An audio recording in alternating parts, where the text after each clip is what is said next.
அஸ்ஸலாமு அலைக்கும். அன்பிற்காக யாரிடமும் கெஞ்சவும் செய்யாதீர்கள். புரியாதவர்களுக்கு உங்களை நிரூபிக்க வாதாடவும் செய்யாதீர்கள். இந்த உலகம் உன்னை தூக்கி வைத்து ஆடுவதும் நிர்ணயிப்பதும் உன் குணம் அல்ல.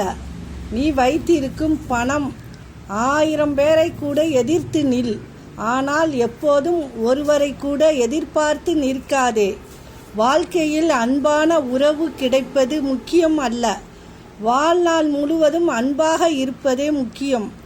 வாழ்க்கையை சந்தோஷமாக வாழ்வதற்கு 1000 உறவுகள் தேவையில்லை.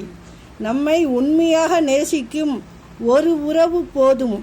அதிகாரத்துக்கும் பதவிக்கும் பண பலத்துக்கும் பயந்து கொடுக்கும் மரியாதையை நல்ல மனிதர்களுக்கு அன்போடு கொடுத்து பாருங்கள். வாழ்க்கை அர்த்தமுள்ளதாக மன நிறைவாக இருக்கும். மலர்களில் விழும் பனித்துளிகள் போல நம் துன்பங்கள் நமக்கு மழை போல வந்தாலும் பனி போல் விலகிவிடும். அஸ்ஸலாமு அலைக்கும்.